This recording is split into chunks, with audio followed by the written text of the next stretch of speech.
Olá, boa noite a todos.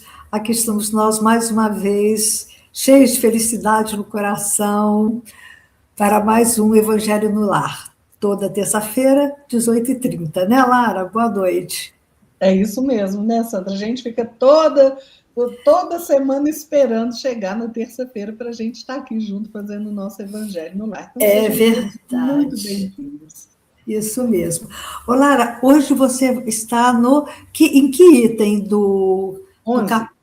No item 11, então, há muitas moradas na casa do meu pai, item 11, que a Lara vai falar para nós. E antes de fazer a prece inicial, Lara, vamos dar uma boa noite para o pessoal, então? O Sinésio já colocou o boa noite dele aqui, de Juiz de Fora. Eu coloquei meu boa noite, o Jair, meu marido, colocou boa noite, a Leila Hecker também de Juiz de Fora. E, gente, é muito interessante que vocês coloquem de que cidade vocês estão falando, né, Lara? Isso enriquece, o pessoal fica sabendo, e divulga, chama atenção. Coloquem sempre o nome da cidade. O Jefferson, boa noite, Lara e Sandra, presente para o Evangelho dessa terça-feira maravilhosa. Sim. A Cássia Fagundes, ela é de Lima Duarte, dando boa noite dela. Fé para que sejam muito bem-vindos ao nosso Evangelho no Lar. A Cleide Brunelli, de Barbacena, Minas Gerais, boa noite a todos. A Lara também, boa noite. Jesus abençoe a cada um de nós e nossas famílias. E a Patrícia Musi, boa noite, queridonas, Juiz de Fora. Muito bem. Boa noite a todos vocês, sejam todos muito bem-vindos. Esse evangelho com certeza não seria o mesmo sem vocês, né, Lara? É verdade. E então, meus queridos, nós vamos fazer a nossa prece inicial, mas antes, não posso deixar de convidar vocês, por favor, se inscrevam no canal, divulguem, compartilhem, é a forma que nós temos, todos nós, de divulgar o Evangelho de Jesus. E aqui é o Evangelho mesmo, né? Independentemente dos outros programas maravilhosos que o canal tem, aqui é o Evangelho de Jesus mesmo. E compartilhar, né? Com as famílias, com o pessoal dos grupos, enfim, né? E aí nós vamos, então, eu vou sempre convidá-los a fechar os olhos, se assim quiserem, para que nós possamos nos dirigir a Jesus dizendo: Senhor Jesus, aqui estamos nós, graças a Deus, mais uma vez, unidos em seu nome, em vibrações e pensamentos, para mais uma oportunidade de aprendizado do seu Evangelho, com a finalidade de evolução constante e infinita, assim como também com o objetivo de recebermos suas bênçãos nesta noite. Abençoa a todos nós, assim como a todos que trazemos na nossa tela mental, no nosso coração, e também aqueles que vierem a assistir posteriormente. E vamos rezar o Pai Nosso. Pai nosso que estais nos céus, e em toda parte ao mesmo tempo, santificado seja o vosso nome. Venha a nós o vosso reino de justiça e de verdade, sem as quais não pode haver bondade, muito menos amor. Seja feita a vossa vontade, jamais a nossa vontade, assim na terra como no céu. O pão nosso de cada dia dai-nos hoje, o pão transubstancial, a comida que não perece, o alimento para o espírito, porque o pão do corpo iremos consegui-lo com o suor do nosso rosto. Perdoai as nossas dívidas, assim como todos nós perdoarmos aos nossos devedores. E não nos deixeis cair em tentação, mas livrai-nos do mal, porque vosso é o reino, o poder e a glória para sempre. Que assim seja, graças a Deus. Lara, querida, a palavra é sua.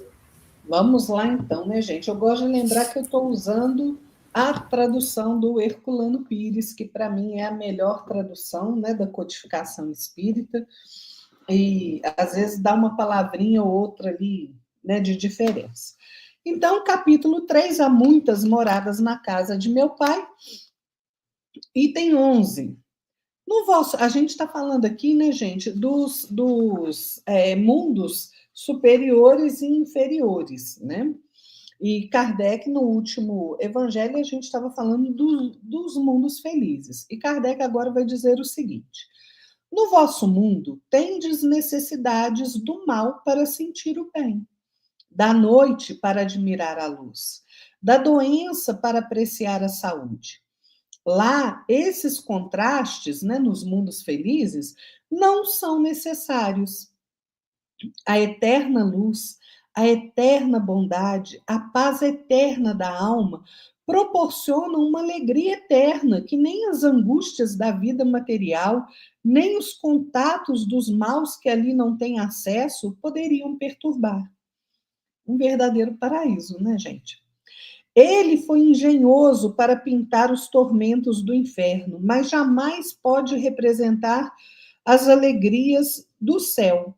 E isso por quê? Porque sendo inferior. Ah, não, desculpa, gente, eu pulei uma frase. Eis o que o espírito humano só dificilmente compreende. Ele foi engenhoso para pintar os tormentos do inferno, mas jamais pode representar as alegrias do céu. E isso por quê? Porque, sendo inferior, só tem experimentado penas e misérias, e não pode entrever as claridades celestes. Ele não pode falar daquilo que não conhece, mas à medida que se eleva e se purifica, o seu horizonte se alarga e ele compreende o bem que está à sua frente, como compreendeu o mal que deixa para trás. Então vejam, vocês já viram filme de terror, né? Todo mundo já viu, né? Vocês já viram a facilidade, a riqueza de detalhes de um filme de terror? E quando a gente vê um filme aí representando o céu, é sempre assim, né? Ou um jardim florido, uma claridade, né? Aquelas nuvens. É exatamente isso que Kardec está falando. Como nós só experienciamos, né, as misérias humanas pela nossa condição inferior mesmo, né, as aflições, né, poucos momentos de alegria, né, de felicidade, então a gente só pode descrever aquilo que a nossa mente atinge. E a nossa mente, para atingir qualquer coisa, ela tem que experienciar, ela tem que passar por aquela experiência, né? É por isso que a gente não consegue descrever aí os mundos superiores, né? Até na literatura espírita, né? Quando a gente vê, aí vem a descrição assim, belezas, né? Que nós não nem conseguimos descrever, né? Alegrias, cores, né? Por quê? Porque realmente a gente não consegue, né? A gente só pode falar sobre aquilo que a gente vivenciou. E nós não vivenciamos um mundo feliz. Se nós estamos num planeta de prova e expiação, não é? Então, é tão lógica a argumentação, né, de Kardec e a gente vê a limitação da nossa própria imaginação. A primeira coisa é que a gente realmente tem um mundo dual, né? O mundo de prova e expiação, ele é um mundo onde essas características são bem marcadas, né? Bem e mal, doença, saúde, feiura, beleza. A gente precisa dos contrastes, né? Essa é uma característica do mundo como o nosso. A gente precisa do contraste para a gente aprender, né?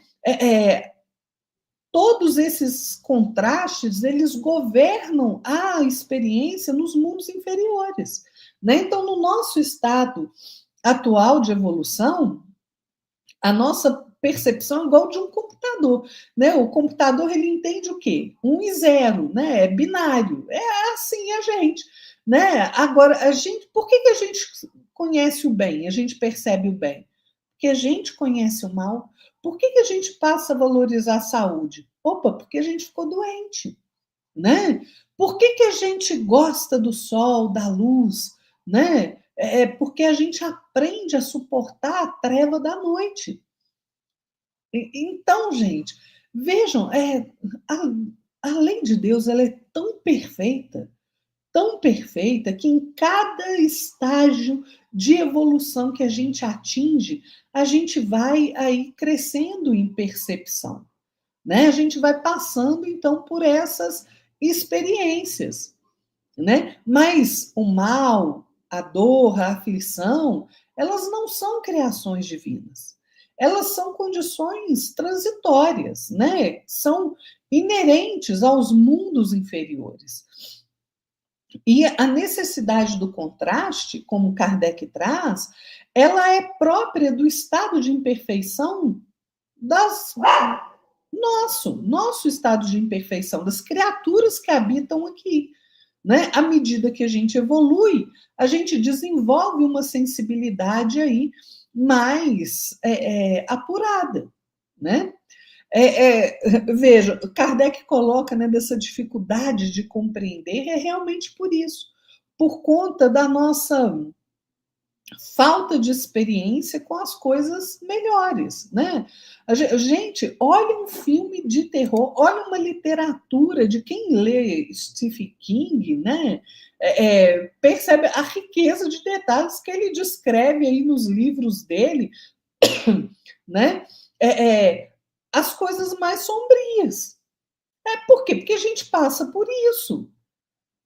É porque nós passamos por isso. Agora, nós não atingimos, né? A gente não está nem no mundo de regeneração ainda, né? Nós estamos aí no imbróglio das horas, né? Então, a gente não consegue realmente explicar aquilo que há de melhor, porque nós não passamos por essa experiência. E está tudo bem, porque nós vamos chegar lá. A lei é de progresso, a lei é de evolução, né? Nós chegaremos, todos nós chegaremos à perfeição, gente. Todos nós alcançaremos uma condição de espíritos perfeitos, né? Por quê? Porque a lei é de progresso e ela é inexorável. Nós vamos progredir, quer nós queiramos, quer não. O máximo que a gente consegue com a nossa revolta e com a nossa rebeldia é realmente aí postergar o progresso, né? Mas a gente não consegue evitar o progresso, né? Então, nós temos que ter a certeza, ter o comprometimento de caminharmos no bem.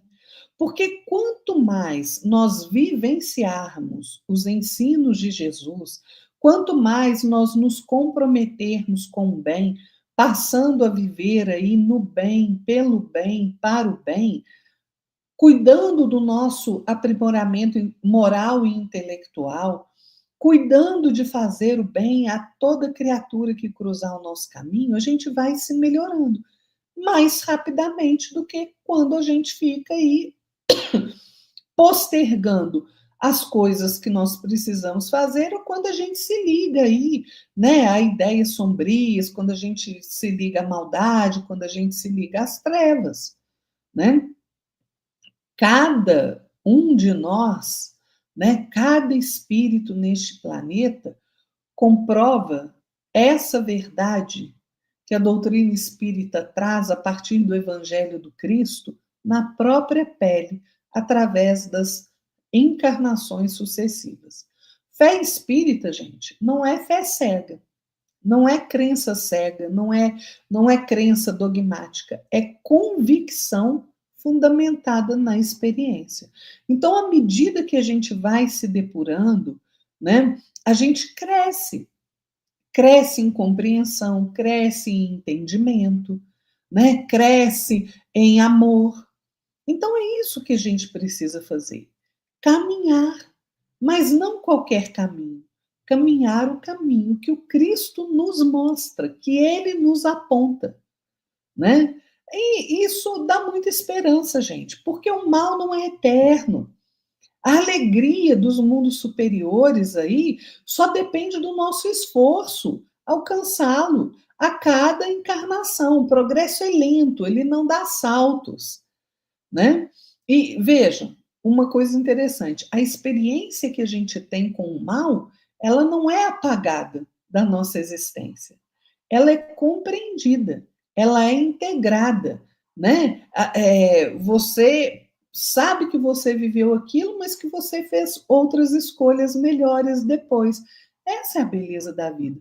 É a gente poder exercer o nosso livre-arbítrio dirigindo ele para o bem, né? Aí sim nós vamos ter condições de, em algum momento no futuro, a partir do nosso próprio esforço, habitarmos aí mundos bem melhores. Né, Sandra?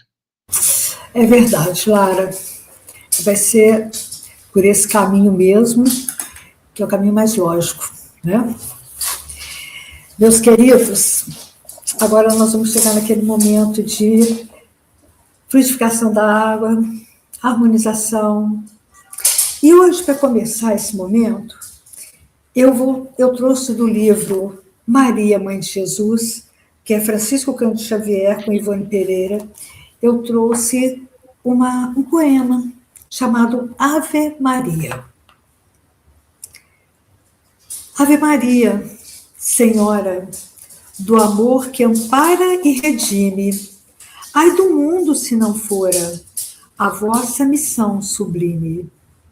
Cheia de graça e bondade, é por vós que conhecemos a eterna revelação da vida em seus dons supremos. O Senhor sempre é convosco, mensageira da ternura, providência dos que choram nas sombras da desventura. Bendita sois vós, Rainha, estrela da humanidade, rosa mística da fé, lírio puro da humildade. Entre as mulheres, sois vós, a mãe das mães desvalidas, nossa porta de esperança e anjo de nossas vidas. Bendito fruto imortal de vossa missão de luz.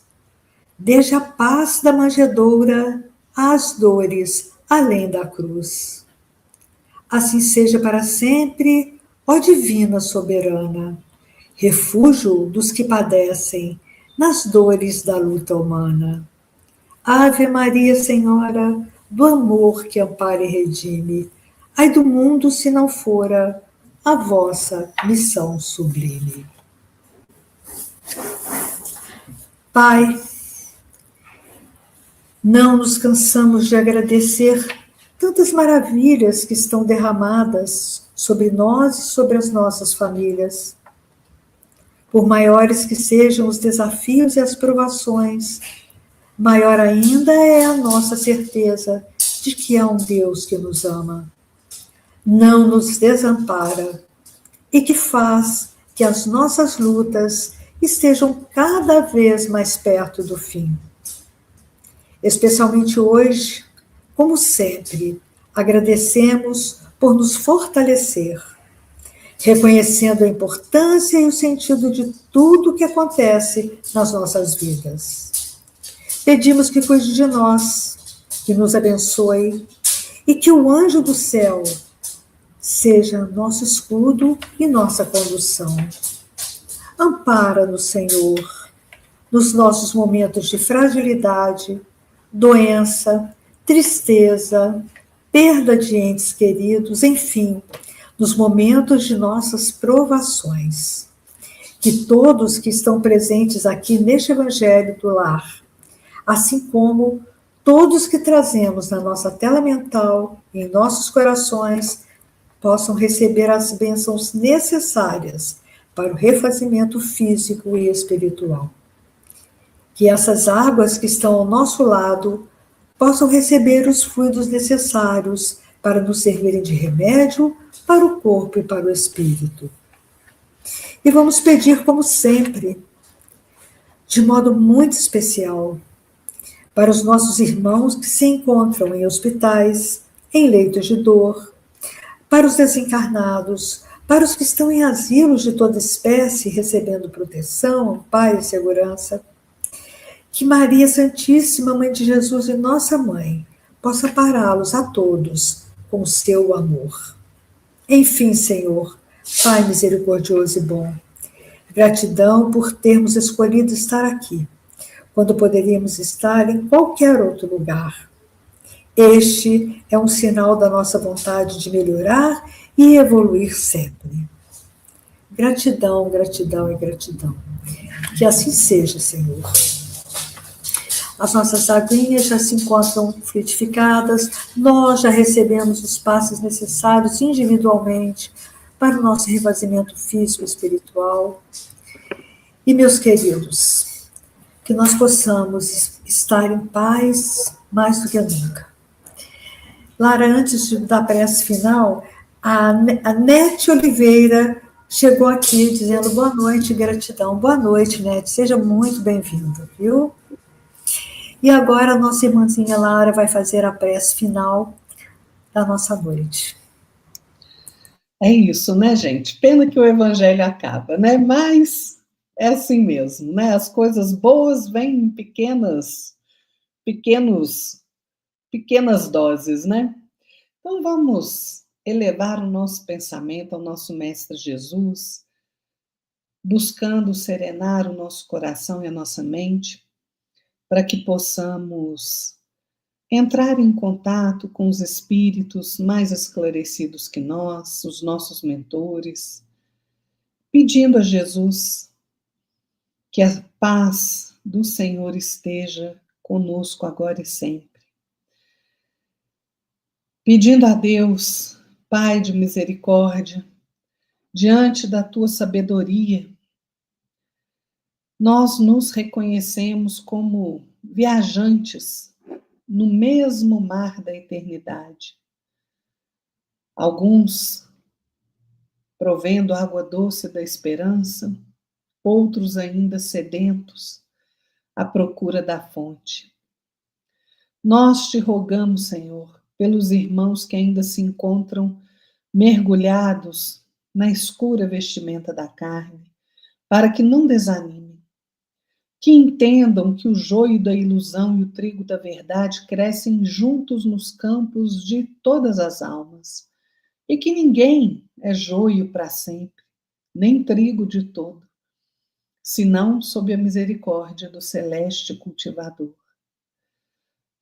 Nós pedimos, Senhor, por aqueles que buscaram a paz na quietude do isolamento, acreditando que a vitória pudesse vir sem a guerra contra as próprias faltas, que despertem para o trabalho bem sofrido e a caridade bem exercitada, únicos caminhos que abrem as portas da vida glorificada.